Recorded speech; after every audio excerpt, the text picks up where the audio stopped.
All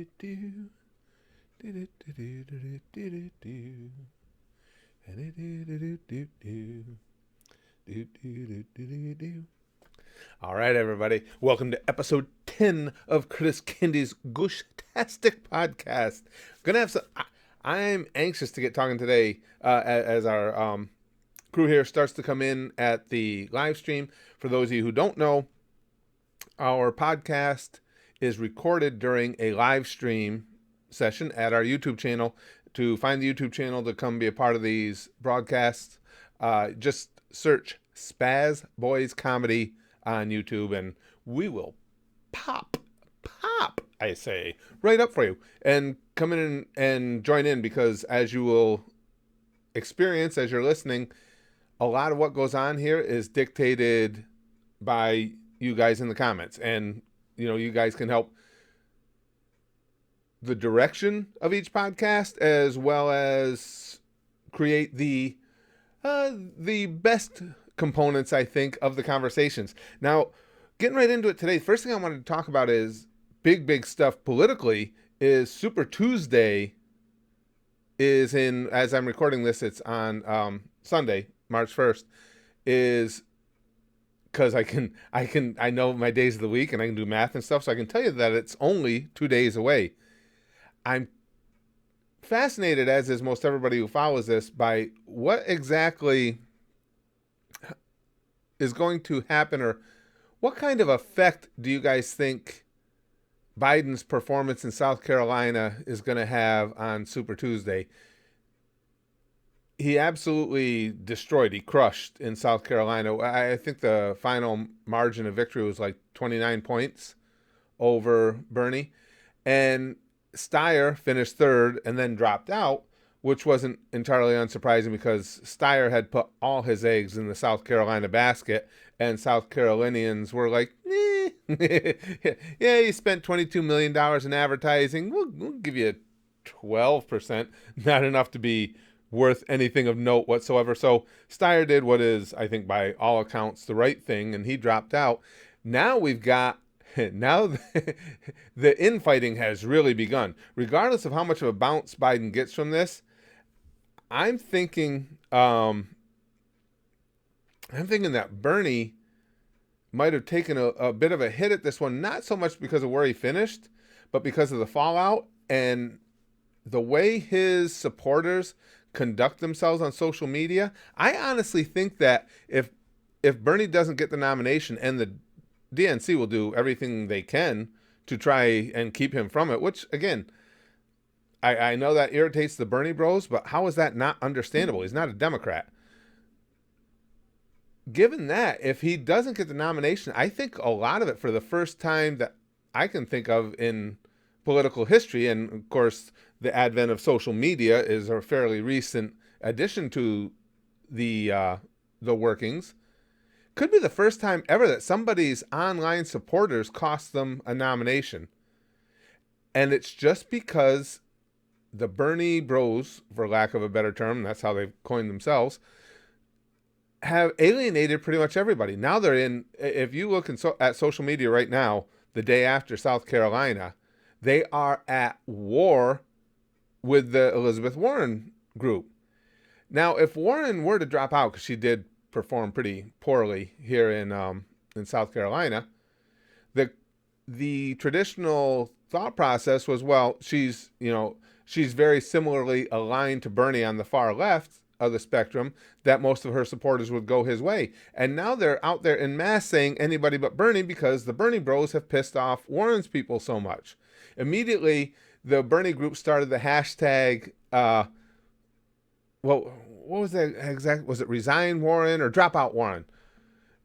And they're really concerned because Massachusetts is one of the Super Tuesday states, and that's Elizabeth Warren's home state, and she's running neck and neck with Bernie there. And with the Democratic primaries, that's so important because it's not even close to winner take all. It's all split up.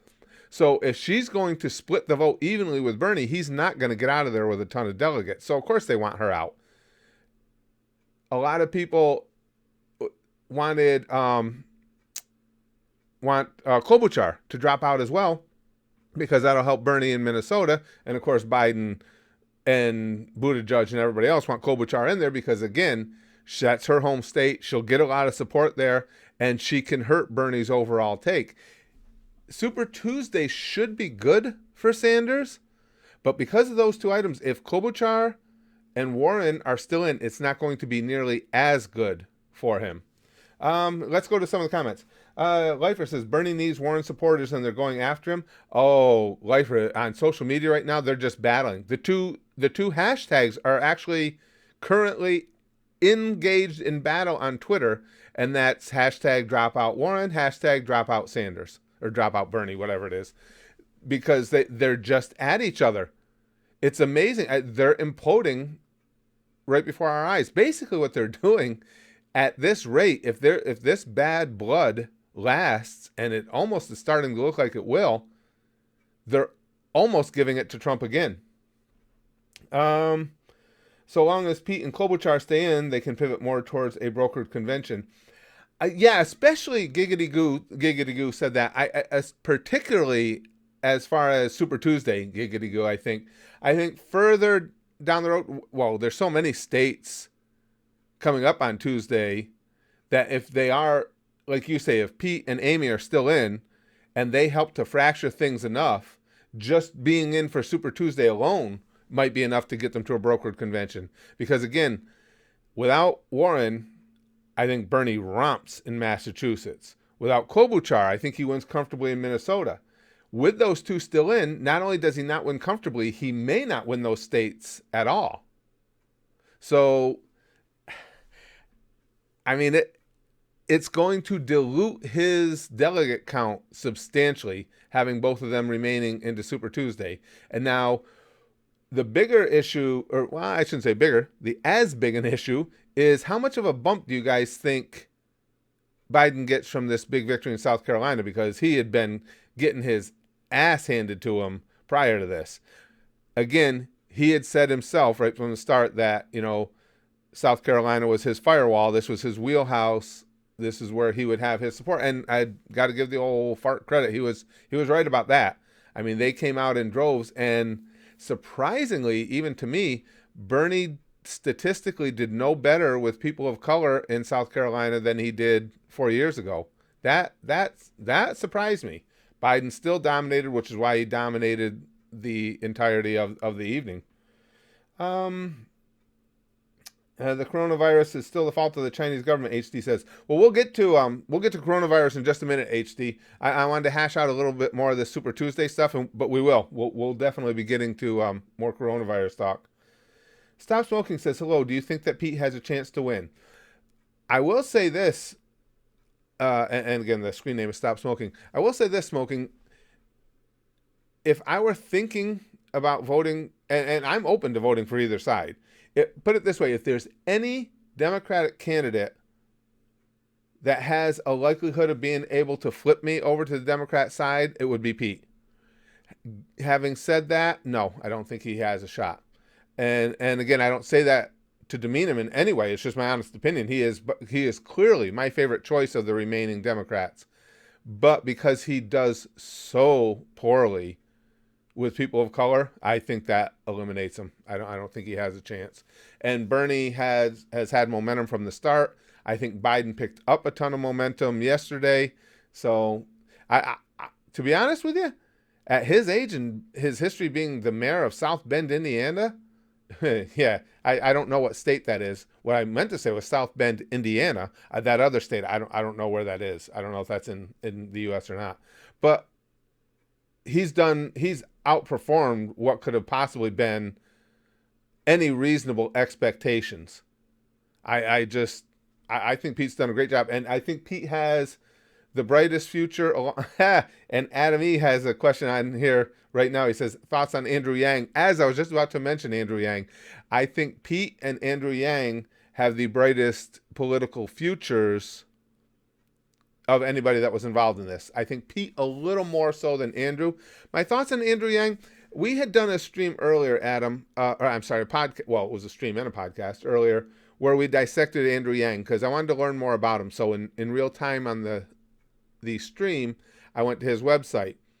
My overall thoughts on Andrew Yang is I think he's a really bright young man. I think he's got some good ideas. Politically, we don't agree on an awful lot. But again, I think he's sharp, and I think he's got a future. I was wildly unimpressed with his website. And I understand that that's probably not his fault. I can't believe with the rigors of running a presidential campaign, Andrew Yang had the time to sit down and write the text for his website by himself. But the way they presented things, the way the particulars that they used to put forefront his policies irritated me. They made ridiculous analogies. They used ridiculous conjectures to back up his positions. And I don't like that from anybody. For one thing, it was like, well, we need to make these changes now because of automation. That was a big thing for Andrew Yang. He's not entirely wrong. Automation is going to hurt a lot of jobs. But they go so far as to say things like, well, if we don't start thinking about what we're going to do right now, if you don't get your basic universal income or whatever it was calling it right now, you're going to be in trouble because jobs like truck driver are on their way out because of automation. I was a truck driver for a living. That's what the career I retired from, the day job I retired from. No, they're not. It's decades and decades away if it ever happens at all, and there's no real basically the research that's been done on it, the technology that's been advanced in self-driving trucks has been for show, has been for shits and giggles, for lack of a better term. The intricacies of actually having trucks drive autonomously are insane. You're not going to get to just drive a straight line down interstate highways. You have to make deliveries in cities and get through traffic. No. And when you have to start drawing on things that just aren't true, it pisses me off. So his website actually kind of ticked me off. As far as, now that I've gotten over that a little bit, I was annoyed with it the day I was reading it. Once I got over that a little bit, I still think he's a good guy. Him and Pete were probably, and Amy, I don't mind Amy Klobuchar. And Amy's the opposite. Amy, I would gravitate towards a little bit as far as the Democrats because her beliefs come close to mine. But personality-wise, I find her off-putting. Pete and Andrew were the opposite. There were a lot of their policies that I wasn't so in tune with, but as individuals, I find them to be very likable. Firewall Dragon says, I've said this before and I'll say it again. If Bernie doesn't get the nomination, the Dems will lose a lot of support in the polls in November. I don't think that's wrong, Dragon, but I think the opposite is also true. I think if Bernie does get the nomination, they're going to lose a lot of support in the polls simply because of what's going on right now. And if it's this early on and the infighting amongst the Democrats is this intense, it doesn't bode well. Either way, I don't think there's a way that things come out looking rosy for the Democrats as long as there's infighting at that level. Like I say, right now, you have the two competing hashtags on social media, and we all know that Twitter is dominated by people on the left, so it is people who are paying attention, and the two competing hashtags right now are Dropout Warren and Dropout Bernie, and they are at each other. I've been reading them all morning. It's like, this is crazy. Both sides have slews of people saying that, well, now if my candidate doesn't get it, I don't care. They'll vote boo no matter who's out the window because you guys have pissed me off. And that's exactly what they could not have happen. Let's see. I'm going to call you Ivy. I can't pronounce that screen name. Trump barely won in 2016. Yeah, absolutely. The swing states he won, he did barely win. He only won because 1,000 votes in this county and that county to add to the Electoral College, plus a low vote turnout.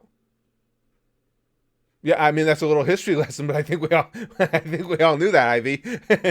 That's nothing new. Yeah, and he was able to do that because Hillary Clinton ignored those pivotal swing states. She thought that she had them in the bag, and it basically cost her the election. That, and I still believe the deplorables comment was just a horrible horrible mistake for Hillary.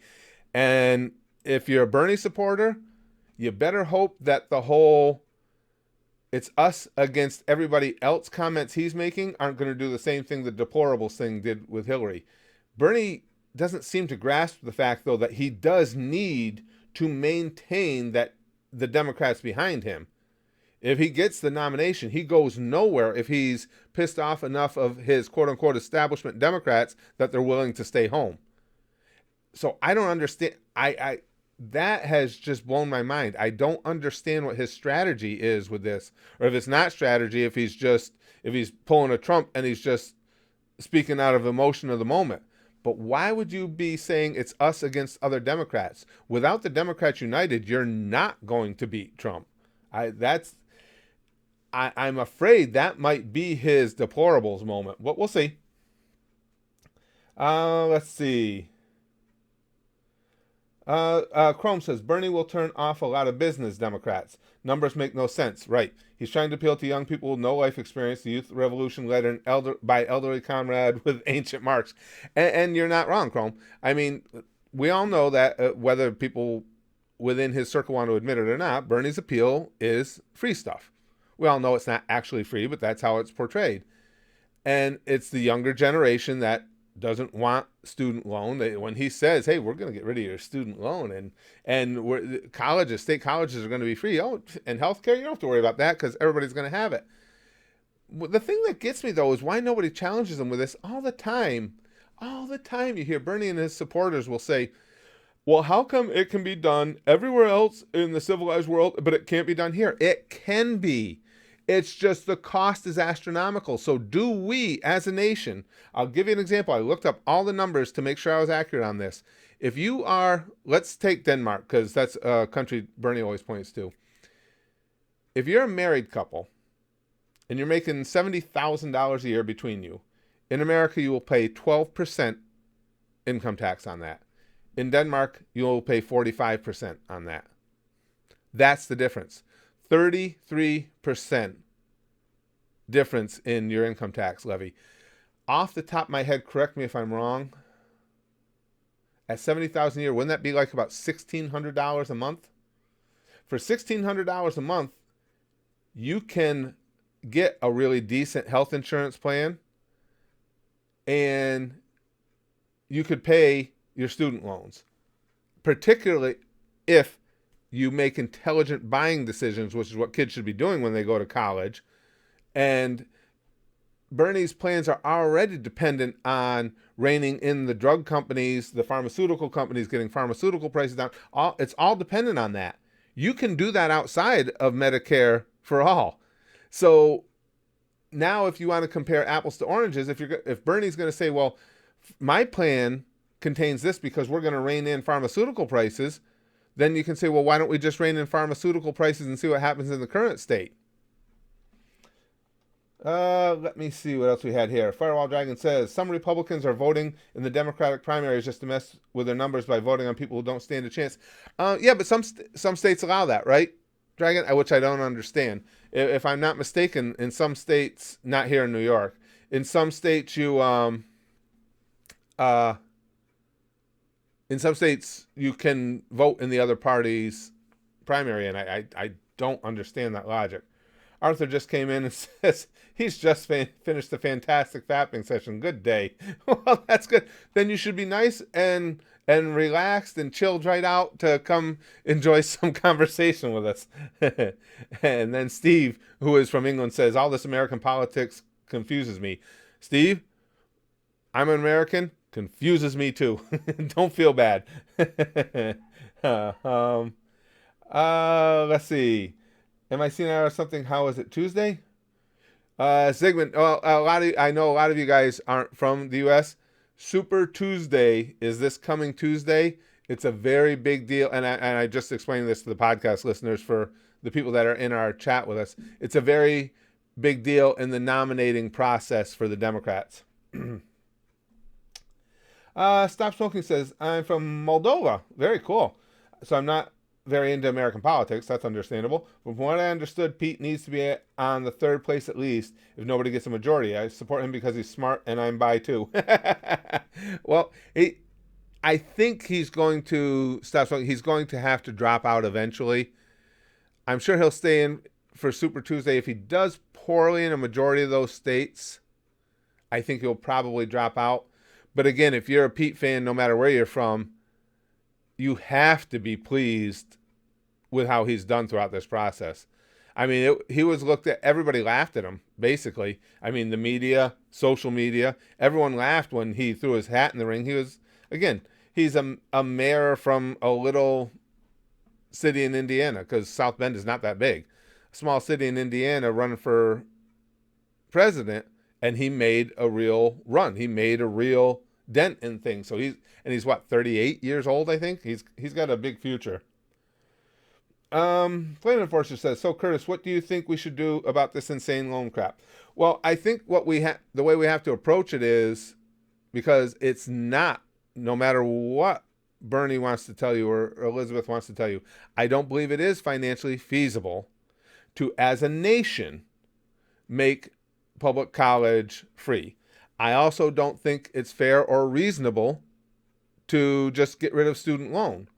Now, you have to understand that this whole issue became an issue basically out of well-intentioned ideals.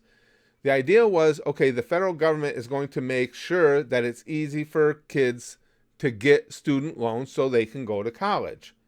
What happened then, unexpectedly, was once it was easy for everybody to get the student loans, the universities realized this, and they're like, hey, woohoo, this is free money for us, and they started jacking up tuition. So, would I support some sort of tax? It could be part of this whole thing that they want to do with the upper end of the rich to alleviate some of the debt? Sure, because it did get out of hand, again, not by anybody's intent, but it did get out of hand. So I would support alleviation of debt. I would not support elimination. For another thing too, people might as well start to learn. And I like this excuse that, well, kids are only 18, they don't know what they're doing. So what age are you an adult? I got news for you. People that are 20, 30, 40, and 50 make bad buying decisions. That has nothing to do with age. Kids need to be smarter about picking out their colleges, how they're going to finance it. It's a buying decision, like every other buying decision, like when you buy a car, when you buy a house, when you buy a loaf of bread. I mean, look at prices. If somebody's got a better deal, go there. So just because they made a poor buying decision doesn't mean that it should be the responsibility of everybody else within the nation to take care of that for them. So what happens? Okay, you eliminate college debt. Now this same group, as they get older, what if they, as a group, decide that, wow, high housing prices were crazy when I was in the market. We're all paying too much. I don't think we should pay it back. I mean, it's not how it works. So a plan for alleviation of student debt, I could get behind. Elimination, no. No, I don't think it's everybody else's responsibility to take care of other people's poor financial decisions. Excuse me. Firewall Dragon says, I think Bloomberg will do poorly on Tuesday and be forced to drop out. Do you, Dragon? I'm real interested to see how Bloomberg does. We know, what was interesting. CNN had a stat last night on the exit polls in South Carolina. Now we know Mike Bloomberg spent all his money in Super Tuesday states, and that's where he's getting some traction, at least via the polls. In South Carolina, where he didn't spend a lot of money, 66% of people had an unfavorable view of him.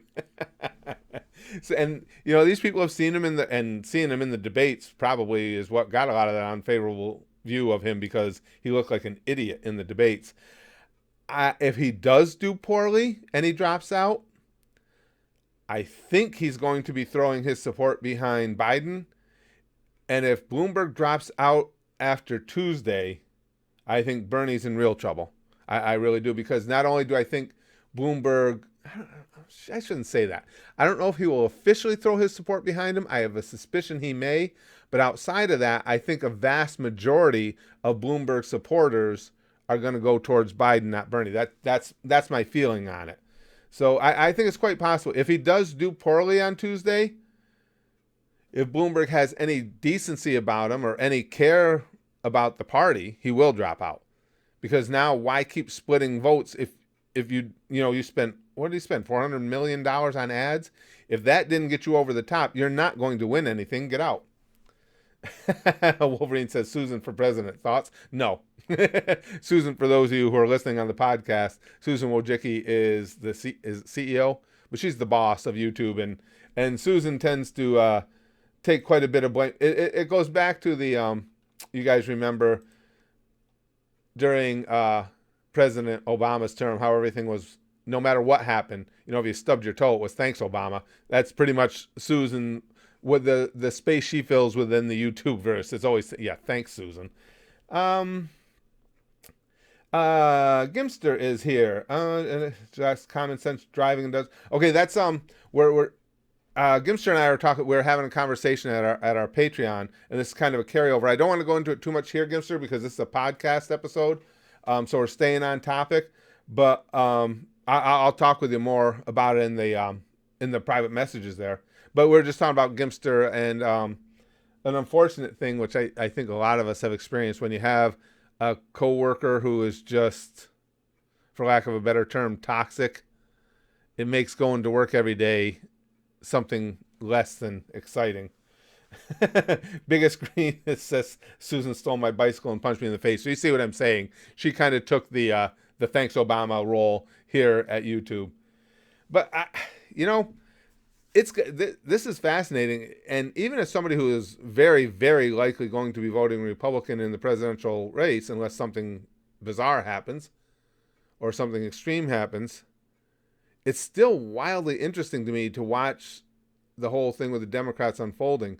But if things continue as they are, and it doesn't show any signs of abating, if Bernie supporters keep being douchebags to everybody else, if Bernie himself keeps stating it as it's us against everybody else, including all the other Democrats who aren't part of us, I think they're just shooting themselves in the foot. Again, I said it before.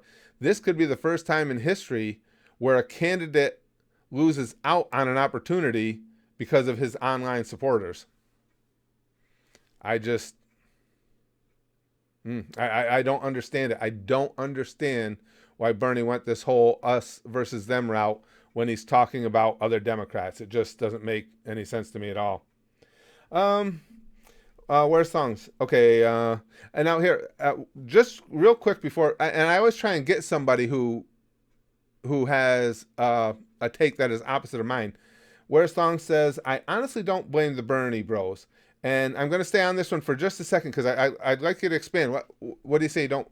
When you say don't blame them, I mean, are you saying you don't think they're being as aggressive as I see them being, or you think that their aggression is justified? I don't know what you mean by that. I like to get a different perspective.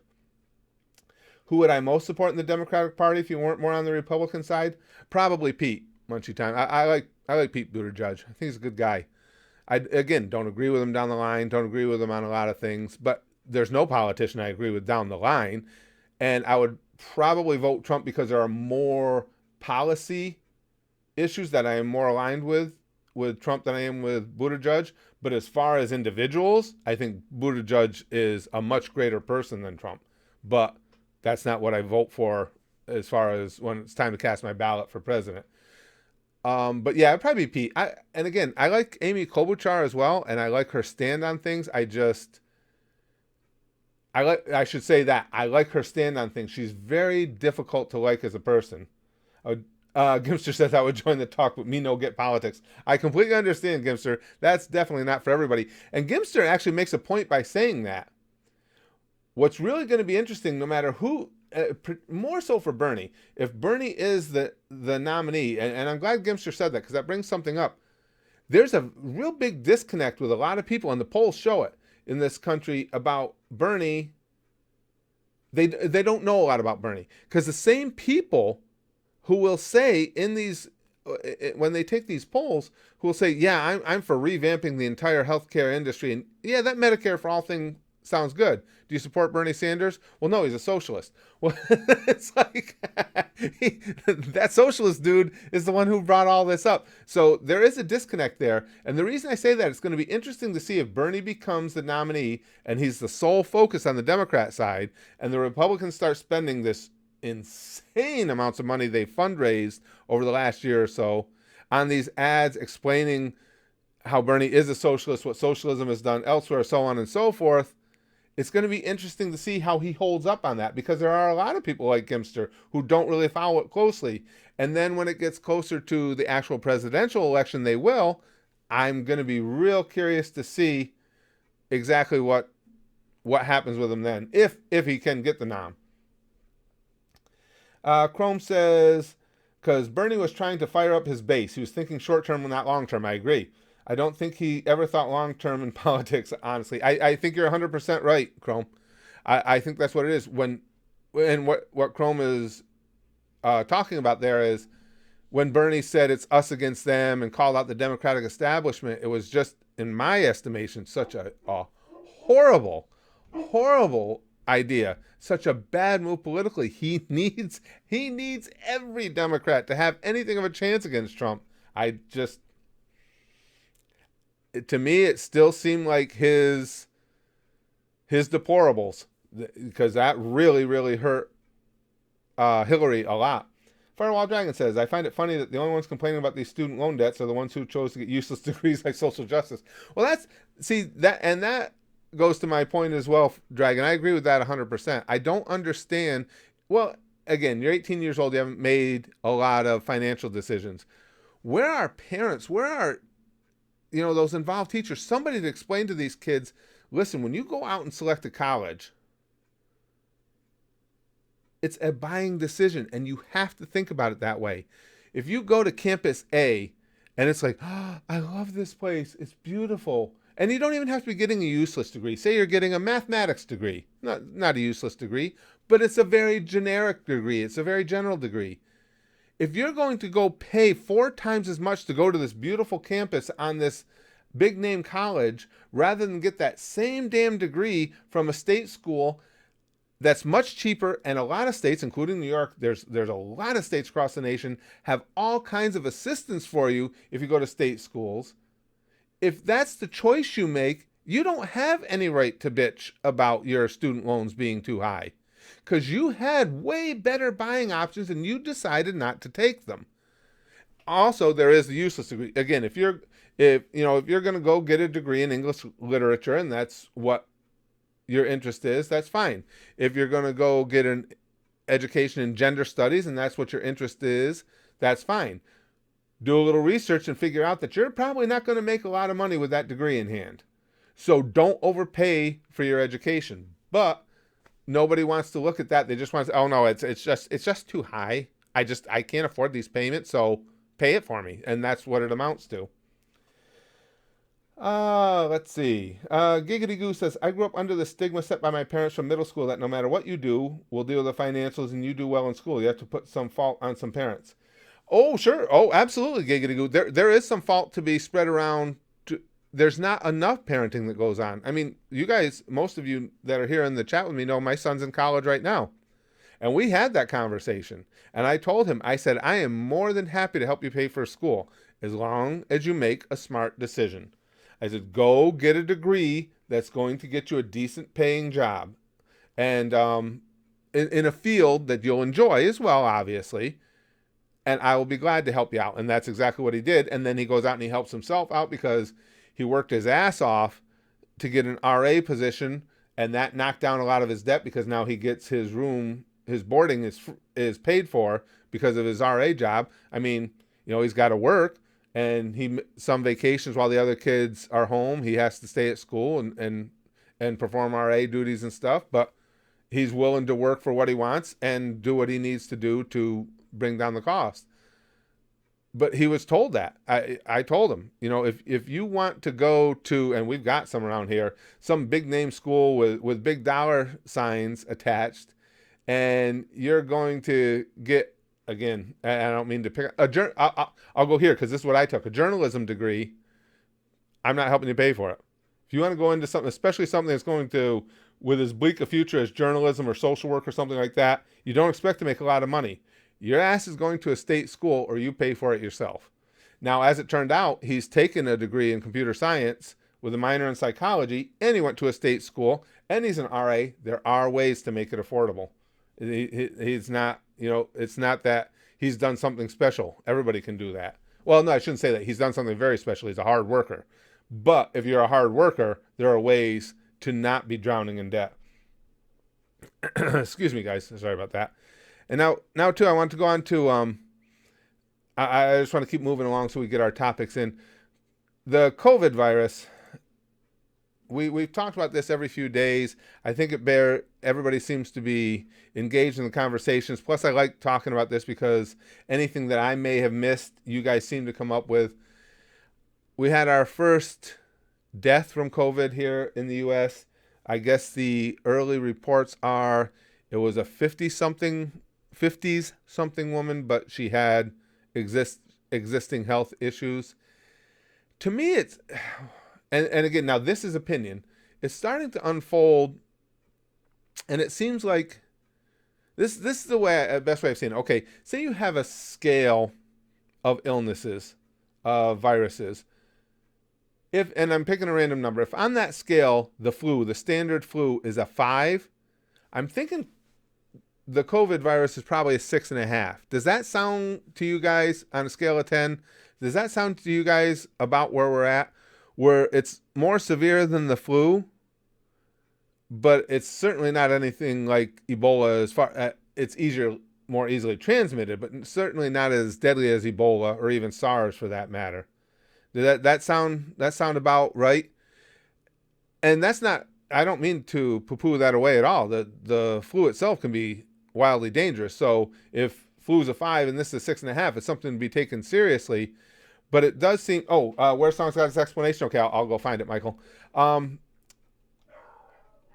But if it's more serious than the flu, it's to be taken serious. We're going to backtrack for just a second because I did ask for where Song's, excuse me for the dogs down there, guys. I did ask for where Song's explanation on what he was talking about with the Bernie Bros. The other supporters started it with that queer hashtag never Bernie BS from the start, even though he has the best chance according to polls. Also, I'm a Warren guy. Most of us are cool with each other. Excuse me. I don't know where Songs. I don't know if you can really accurately say who started it. And actually, the real friction started with the whole thing about where Bernie supposedly said that a woman couldn't win the nomination or couldn't be president or something along those lines. That's where the tension already started. But as far as your assessment that you're a Warren guy and most of us are cool with each other, then you're just seeing different things than am I.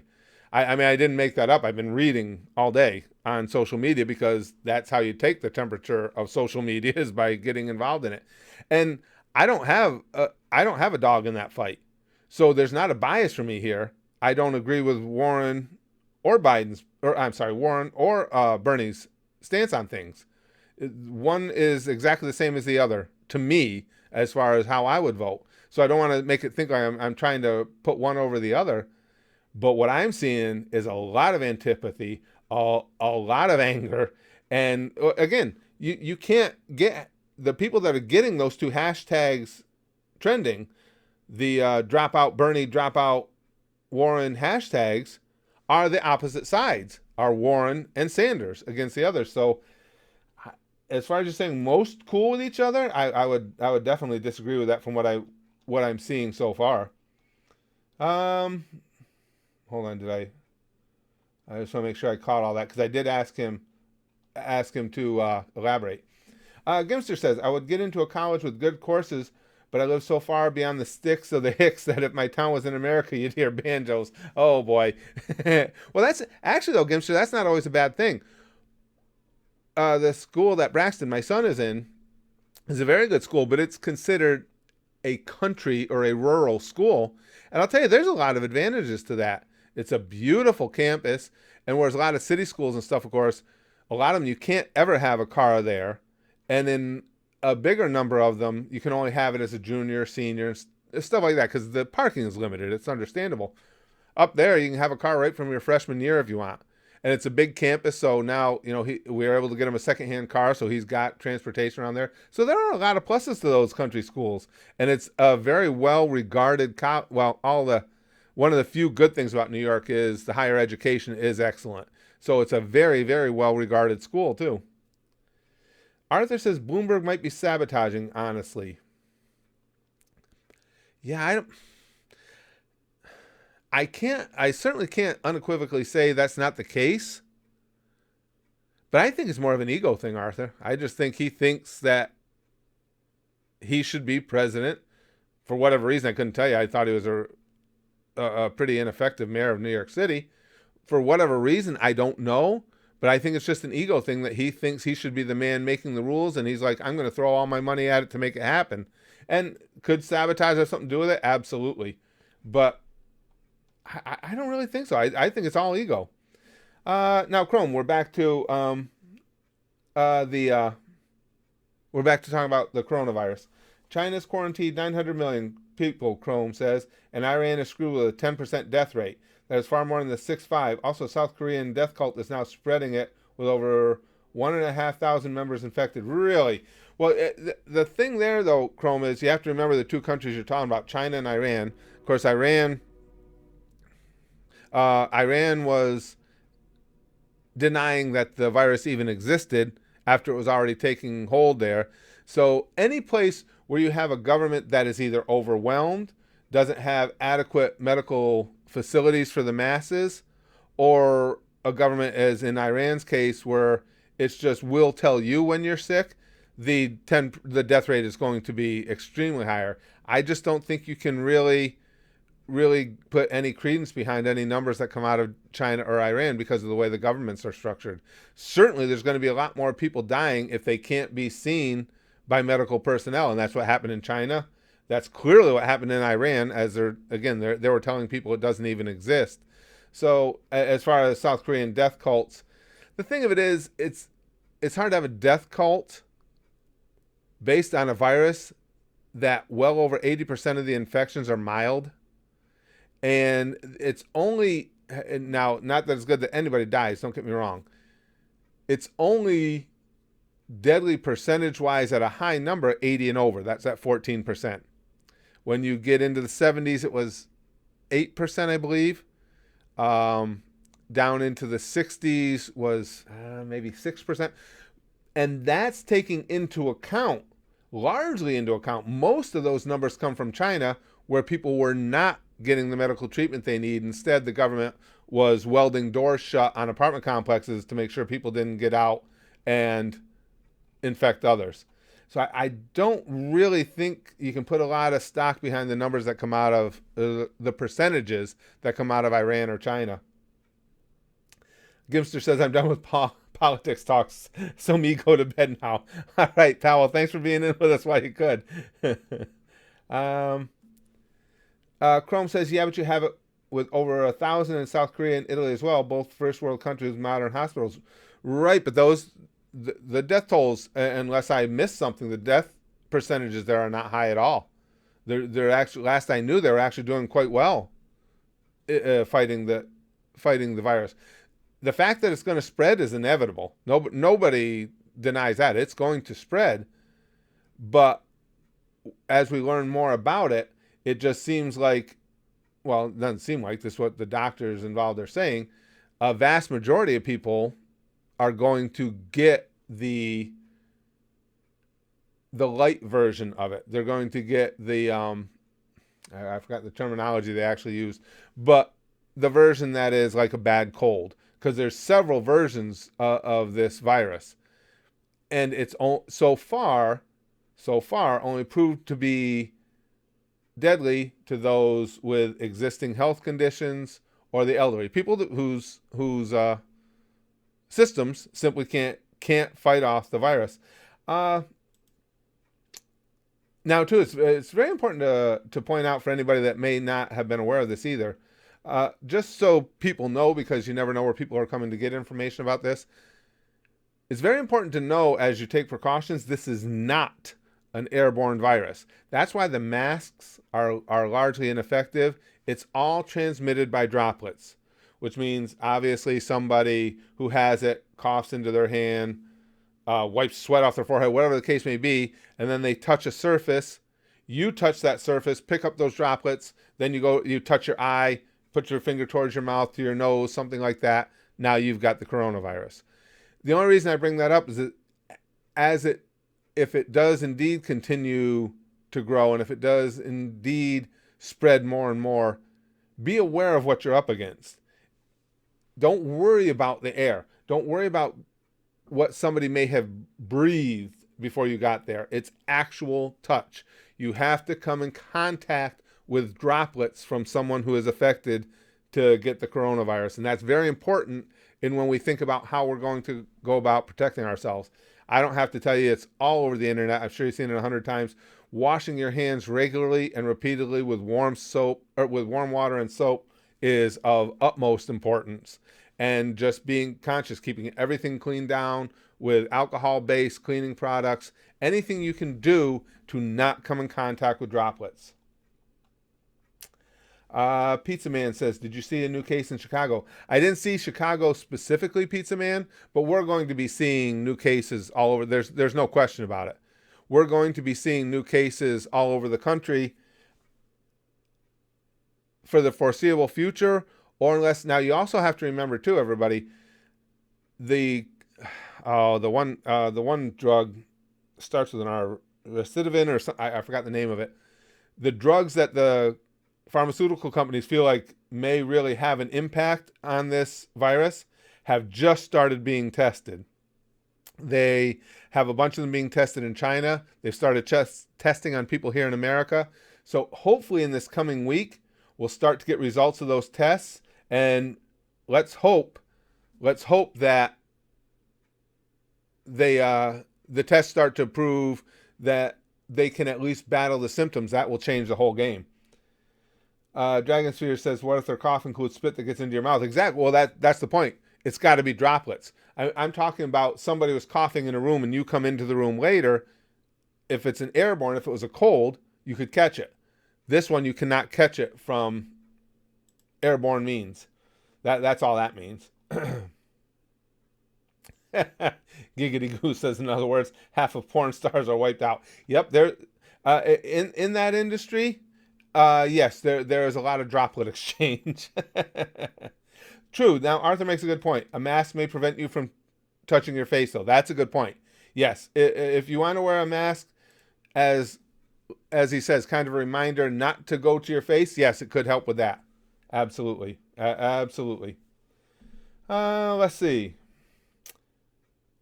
Stop Smoking says, scientists discovered mysterious virus in Brazil with no known genes they can identify, known as Yara virus. 178 people died in Brazil, 123 in Argentina. I didn't hear anything about this, Stop Smoking. I haven't heard of anything. That's all we need is another virus. But I can't comment. I've heard nothing about it.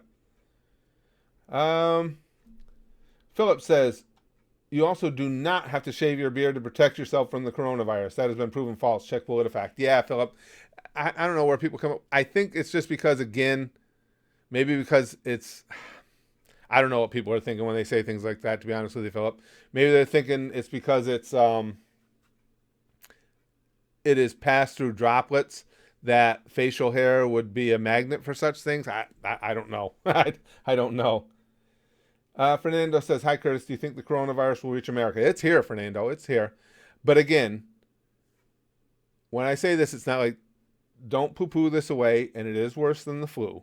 However, don't get panicked about it either, because, again, over 80% of the cases are mild cases. You're going to get sick for a little while. You're going to get better, similar to the flu.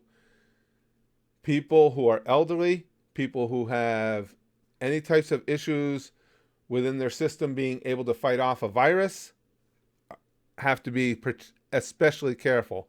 But most of all, keeping your hands washed all the time, staying clean when you cough or when you sneeze into your, and again, I know I muffle that for those listening on the podcast. I'm demonstrating as we go, into your shoulder, into the crook of your arm, somewhere. Don't use your hand. because then the droplets are on your hand. At least the droplets get absorbed into your clothing. And again, don't go out of your way to have a physical contact with people you don't know. If you know that the virus is around, just the smart thing to do is have as little contact, direct physical contact as you can. It's just is what it is. And hopefully some of what the pharmaceutical companies are working on will come to fruition, and we'll get either a cure or at least something that greatly reduces the severity of the symptoms. Firewall Dragon says that came about because people who are in jobs where they have to wear gas masks can't have facial hair. Oh, is that where that came from? All right. Well, that could be. Okay, gotcha. Let's see. Besides the economic impact, Chrome says, I'm worried about the 14% reinfection rate China's admitted. Also, the number of infected has surpassed Ebola in SARS lifetime in about 2 months. That's the worrying part. Well, now, first of all, the number of infected, Chrome, we know that's going to, there's no question that's going to pass Ebola and SARS, but that's a good news, bad news thing.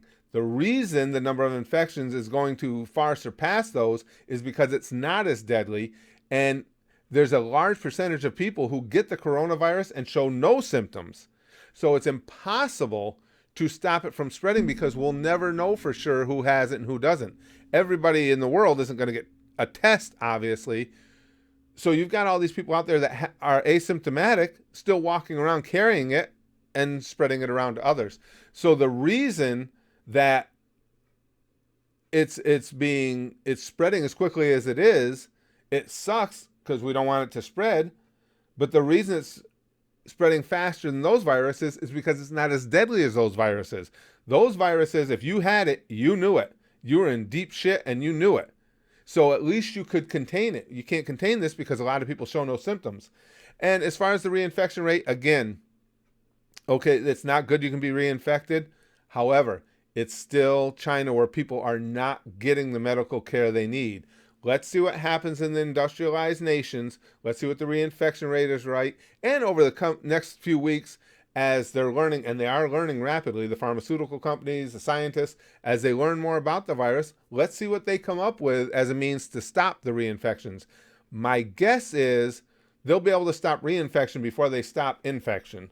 So, you know, we'll just have to wait that out and see. But I wouldn't get too nervous about any statistics that come out of China or Iran. I really wouldn't, because they're not going to, and they are not handling it in the same way that Italy is, South Korea is, we will here in America. That's where we're going to need numbers from. Let's see. In France, Uzan says, everyone lose their shit, 100 infected, probably more than that. Yeah, probably more. By the virus, and we have our first dead. We're going to be blocked in our house for 14 days as the situation not stabilizing. The thing there is, and I don't mean this sound as a downside, but we're not even sure on the incubation period on this yet. So who even knows if staying in your house for 14 days is going to do it? What we need to do is really protect those who are most susceptible to potential death from this disease, and hope that the brilliant minds of the world, because there's people all over the world with potential breakthroughs on how to deal with this, that these minds will come up with something for us. That's about what it amounts to. It's going to spread. There's no doubt about that. But hopefully we'll soon have some medications that, again, if not eradicate it, at least can knock the symptoms down to where it's not nearly as deadly. The incubation period has been shown to go up to about a month. That's what I mean, Chrome. That's why I think the 14 days thing that everybody's talking about, that's a swing and a miss. I don't see what that's going to do. We're going to have to work on, it's going to have to be a triage system. When people have it, the people that are in that high risk group are going to have to get the attention for it. Like if I get it, if it comes into my house, I will not even go to a doctor if it means my wife gets an opportunity to go see someone. Not that I don't think it'll ever get to that where you have to make that kind of choice here in America, but because she has asthma. Anybody with a breathing condition already is in much more peril than somebody who does not. And I don't have any of those issues. So if I get it, I'm going to go under the assumption that I'm going to get sick for a little bit, if that, and I'll get over it. If my wife gets it, then we need to get her right to a medical facility. That's why we've said if it does spread, and we're in a very rural area, it may not get to us, but if it does spread through our area here, and we're going to self-quarantine or just whatever the case may be, stay away, we've already had the conversation. She will not leave the house. I will for anything we need, and my daughter, of course, who's disabled as well. And it'll be a case of when I come back in, everybody stays away from me. I walk through the front door into the shower, wrap the clothes I have on in a towel, take my shower, get out, wash all those clothes, and that'll be the way we go about it. Yeah, anybody with any type of breathing issues, you have to be careful because that's what it attacks. So you have to be careful if you have asthma or anything along those lines.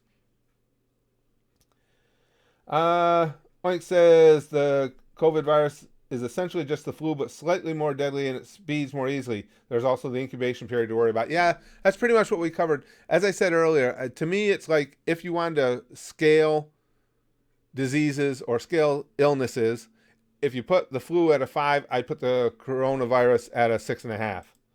And again, that's not to poo-poo it away at all. I think that's its level of intensity.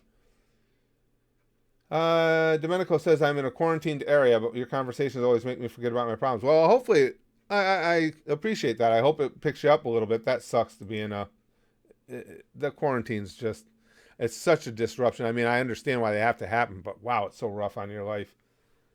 Straga says, we live a good 30 to 45 minutes from the hospital out near the woods, so unless someone's going into the inner city, the chance of them bringing it back here to me is slim. Yeah, that's, Straga, you're right. That the ideal place to be right now is rural. The more rural, the better. Because again, it's not airborne, it's passed by droplets. So if you're in an area where you interact physically with fewer people, much, much better shape. That's why it was so deadly in China. In China, everybody is packed together as you can imagine, those billions of people they have over there. That's why places like New York City, any major city, but now when and if it starts to spread through New York City, what are you gonna do? How many millions of people cram together on subways every day, in buses, even on the streets? I mean, you're right next to one another. Now, where I live out here up in a more rural setting, you don't have that kind of close quarters with people all day long. So, excuse me, I got it now. The coronavirus can also be transmitted by just talking about it too much. And so now, oh, great, thanks. If you have to self-quarantine, how are you going to pay bills? Well, that's going to be the big issue, Tom.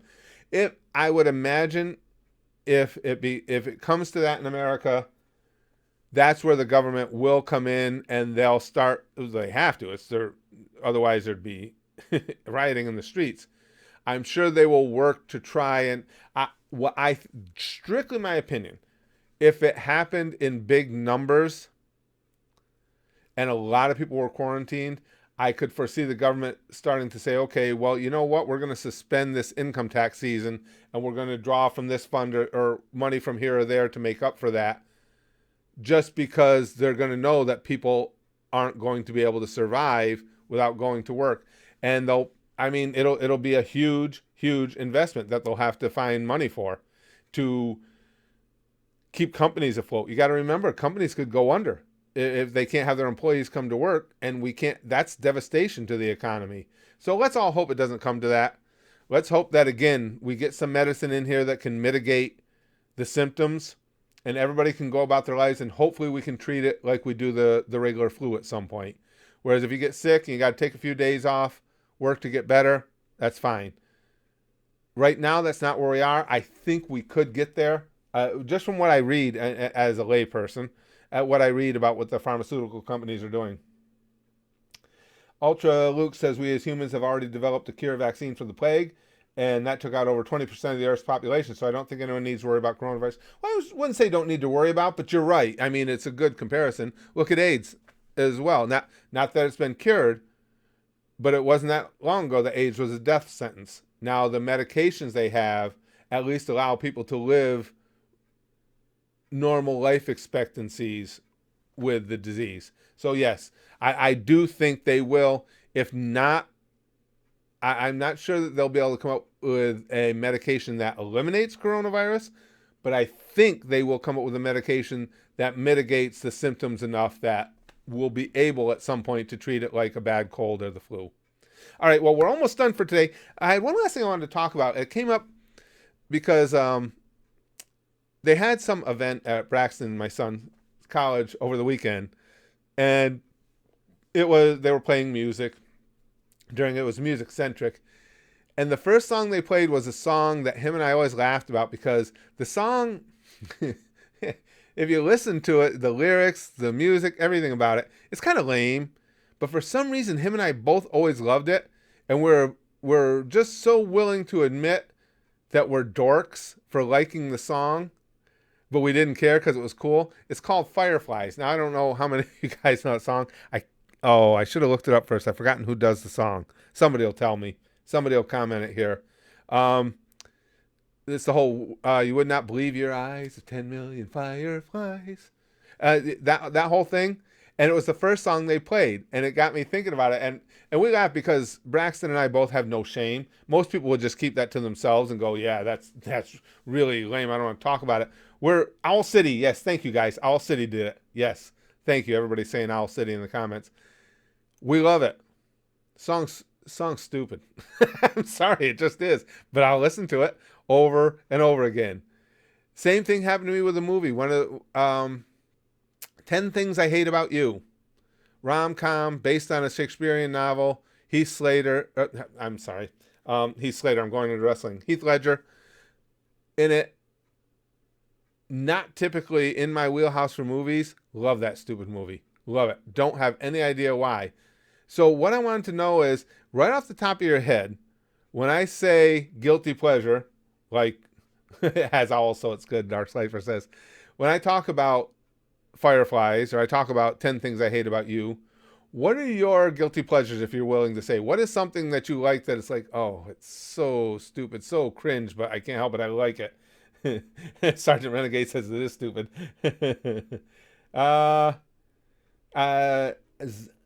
Zalzin? Did I say that right? Zaslin? Says cheesy band, but brings back memories of being a teenager with my girlfriend. That's cool. The Mummy movies, Pizza Man? Licks, country music? Oh, yeah. Country music's the one type of music I can't listen to. The Amazing Spider-Man movies, Tom says. Oh, yeah. I'm sure you get a lot of heat from a lot of parts of the fandom for enjoying those, huh? Wow, Demon King Netsu says Dragon Ball GT. For those of you who don't know, our crew here at the YouTube channel is, and myself included, obviously, are big anime nerds. And Dragon Ball has had several different series. They had the original Dragon Ball, Dragon Ball Z, Dragon Ball Super. Also, and there was Dragon Ball GT, and it's considered the stupid little, how do I want to say it, guys? Is it the little, it's not even the little stepbrother. It's the annoying little kid from the neighborhood who wouldn't leave you alone. That's Dragon Ball GT. Wolverine's guilty pleasure we're not going to talk about out loud on the on the podcast.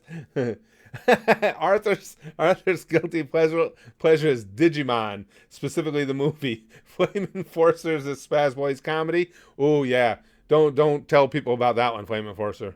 That would be bad. That would be bad. Okay, yeah, I would just hate to see you have to get into a fight over that, but I wouldn't blame anybody for wanting to fight over that. The redheaded stepchild. That's the phrase I was looking for, Demon King. Dragon Ball GT is the redheaded stepchild of Dragon Ball.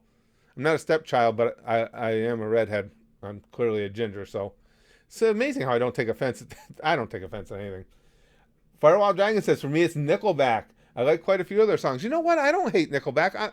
I can't jump completely on the bandwagon with you there, Dragon, and say, I'm a fan too, but I don't hate them like everybody else does. I don't think they're that bad. So I'm kind of with you on that. Dave Brenica says, I saw Shawn Michaels at my church today. Did ya? That's cool. That's a cool celebrity sighting. My guilty pleasure is Jacksepticeye, Eve says. I don't know that he's guilty, is he? I think Jack's cool. I guess it would depend on the circles you run in. I think Jacksepticeye is pretty badass. Actually, I like him. Love listening to his voice. uh, let's see. Guilty pleasure. Fries on the side, Milog says. A song called Men Are Hot by Pimations. Oh, by Pimations? I can only imagine what that is. Devin Dabson, my guilty pleasure is Opie. Straga says, does Bleach count? I don't think Bleach as an anime, I don't think that has to be a guilty one, Straga. I mean, I've just started watching Bleach myself, but I'm just going by its reputation. I think that's a legit like. Bleach, yeah, I don't think that one's a guilty one. I say you don't have to feel guilty about that one. And if anybody says otherwise, send them to me. Alvin and the Chipmunks, Arthur? Really? That's a cool one. Now, just Alvin and the Chipmunks in general, the movies, or what specifically? A couple of the movies actually were pretty funny. I thought they were. The first one was really funny. N1 says, I'm addicted to fan fiction. Yeah, I guess depending on the circle, that could be a guilty pleasure depending on the circles you're in. Yeah, that could be. In general, you just like Alvin and Chipmunks? When I was a kid, boy, I still remember having their album. Their Christmas album was like one of my favorite things to play every year. Ultra Luke says his guilty pleasure is BDSM. Chrome says Europop. Nobody has said K-pop yet. Well, in fairness, I'm hoping nobody here. It's not that they're afraid to say it. I'm hoping nobody here actually does like it. No. Tsunami says guilty pleasure is Ben Shapiro best moments videos. Dude is grade A mongoloid. I don't mind Ben. Just like everybody else, I don't always agree with him down the line. But he's all right. I don't mind Ben. Neptune's Win says my guilty pleasure. Hold on a second. It scrolled past me here. Is titties, but it's not guilty like at all. The opposite of guilty. Well put. Because when you're saying that, I was gonna say no guilt. Oh, there we go. Demon King Netsu likes K-pop. I shouldn't even say that. K-pop isn't bad. It's some of the K-pop stands that are bad. Firewall Dragon says, I also really like that weird French pop song that was popular on American radio about 15 years ago. I can't remember the name. A French one? I can't think of what that is either, Dragon. A French pop song. Anybody know that title? I can't think of what it was. My other guilty pleasure is anime titties. Wolverine says, yeah, but again, we've declassified titties. They are not guilty. You should fly that banner proudly.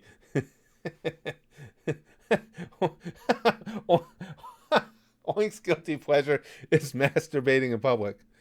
Is that guilty? Yeah, that's probably. Yeah, let's go with guilty on that one. Yeah.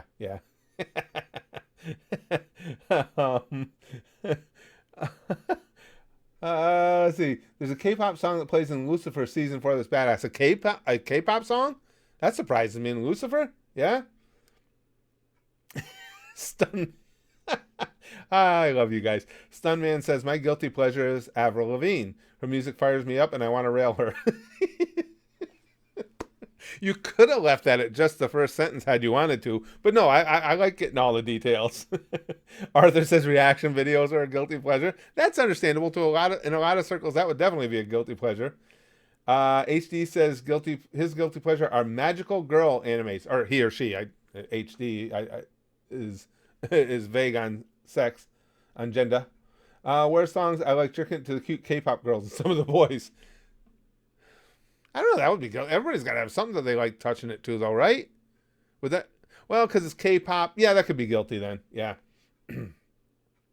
Sigmund says the original Naruto fillers will forever be a guilty pleasure of mine. Oh yeah, to a lot of the Naruto fan base, that's definitely a no-no. Lixbox says, I guess my kind of guilty pleasure is scatting on people. Well, hopefully you're scatting on people that are at least wanting to be involved. I mean, hopefully it's not just like random South Park Terrence and Phillip scatting, with just a little something extra added to the farts they're constantly throwing around. Ben reminds me of that. Ultra Luke says, talking about Ben Shapiro. Ben reminds me of that one kid in middle school who Naruto runs down the hallways. That's pretty good.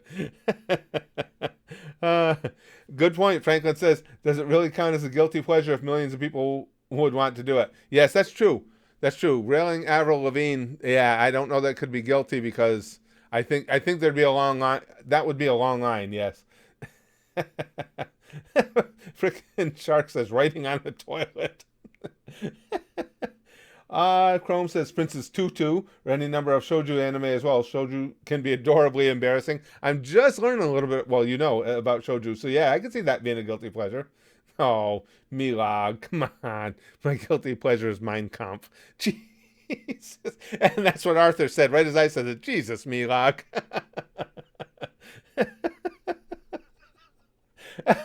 And this...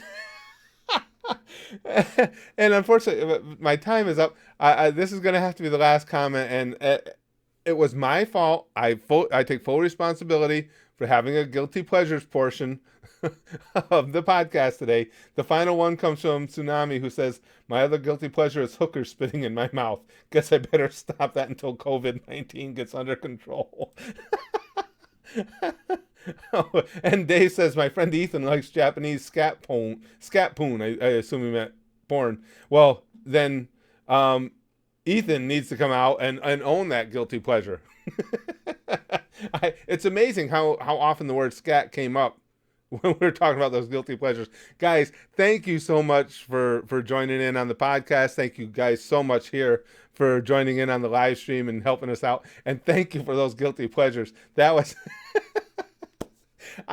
we're going to conclude more of these podcasts with questions such as this because, well, you guys know me, and this is the type of thing that obviously really makes me laugh. But yes, thank you so much for joining in. Thank you for sharing all those guilty pleasures. Some of them were funny, some of them were intriguing, and others have me ending the podcast now because I really do need to go throw up. But whatever the case may be, thank you all for being a part of this. As always, if you're listening on the podcast, you want to be part of the recordings, just come to our YouTube channel, search Spaz Boys Comedy on YouTube. You can come find us, listen to the podcast on any of the big podcast outlets. You'll find it there. It's Curtis Candy's GOOSHTASTIC podcast. Thank you guys so much. I'll talk to you really soon.